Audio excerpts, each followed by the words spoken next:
Hi and welcome to our presentation. Today we're going to be talking about participation at the University of Lincoln, focusing on a key area of what we do, which is around public engagement in learning and more specifically the Human Library. So my name is Lucy Pixley and I'm the participation worker in the School of Health and Social Care and for the School of Pharmacy. My name's Charles Stodie. I'm a priest within the Anglican Church, but for 21 years now I've been working for the National Health Service and specialise in mental health. So I'm now a part-time chaplain, having taken early retirement, but I'm the lead for mental health in Lincolnshire. But my background with the Together Group, I'm also a patient or service user, whatever term we want to use, particularly through experience of spinal injury and having been hospitalised with COVID. Thank you. So the Together Group is a group of people from the public, service users, carers, citizens, however people choose to self-identify, that come along to our school and share their lived experience with our students.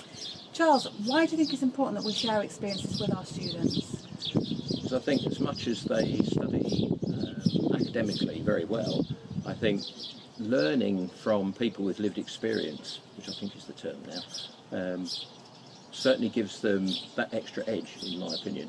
And certainly when I was a student, being able to spend time with people with real experience and not just being immersed in the kind of classroom studies certainly enhanced my training. And I think with student nurses who I've worked with a lot, they always say that it's enhanced their training, and when I meet them post-qualification, they think it makes them a much more rounded and better professional.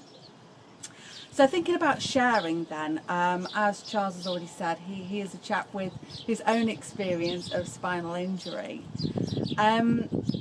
We do this in a variety of ways across our programmes, but we try and find ways that are right and appropriate for not only our service users but for our students at that moment in time in their journey of learning with us.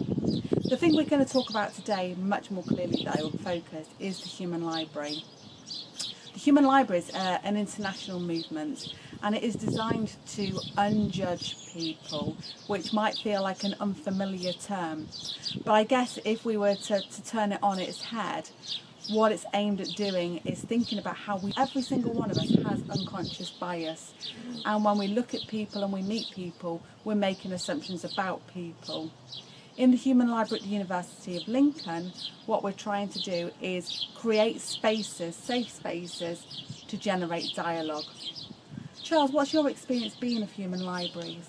It's been very positive and very different, because I think my first one, I seem to remember, was with some physio master students who, it was before they'd gone out on their first placements, and for some of them it was their first experience of developing a career in healthcare. So I thought I was nervous, but I think they were more nervous than me. But it was very interesting to share with them my kind of spinal journey and a long journey in having difficulties gaining healthcare and the things that kind of helped me, which in particular was a physiotherapist at the time. So to be able to sit with them physically in a room, which we did pre-COVID,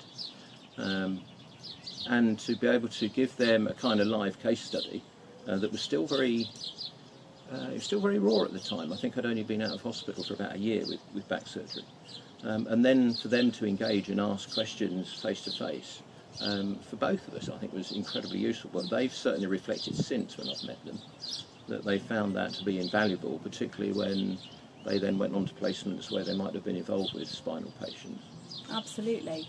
And thinking about the operational element of a human library, so what we tend to do at the University of Lincoln is we will invite a range of our service users like Charles to come in and to share their experiences.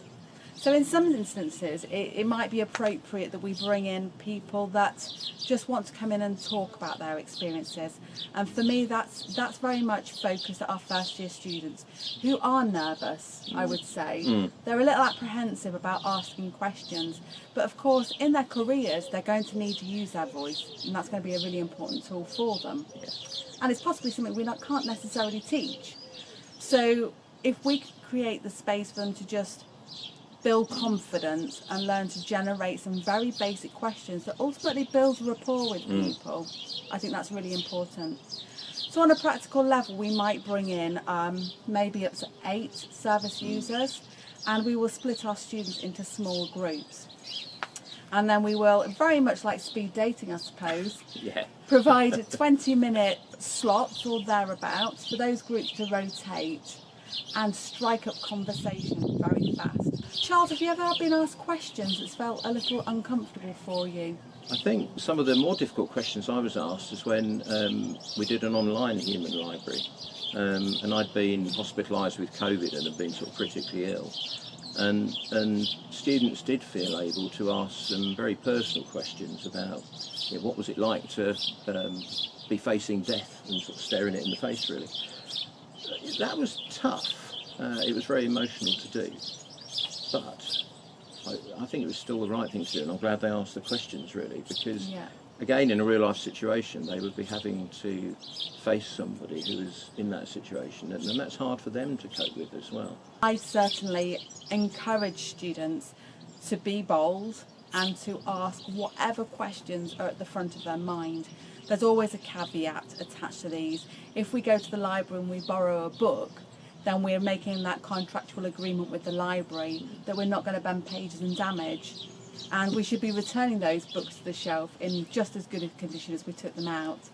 And I think our philosophy remains the same with our books like Charles.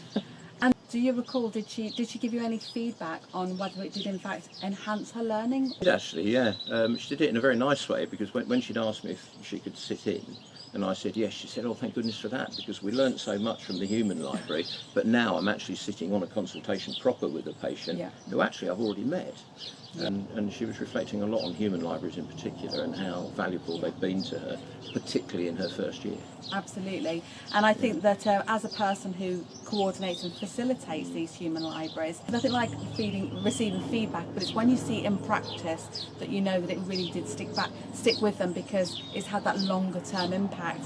And for me, it was actually a simulation event where I was actually presenting as a suicidal patient. And the paramedic crew that came to me said that they had remembered a chap that they had met from our Together group who had shared his experiences of planning his own suicide, and the question then had been around how he felt that he could be best supported with paramedic care. And those students on that IPE day applied that learning to me. And I thought that was fascinating, and then I knew that I'd done my job. The power of the human library. Absolutely, yeah. So thank you for your time today and sharing your experiences. Pleasure. And I hope you found that useful.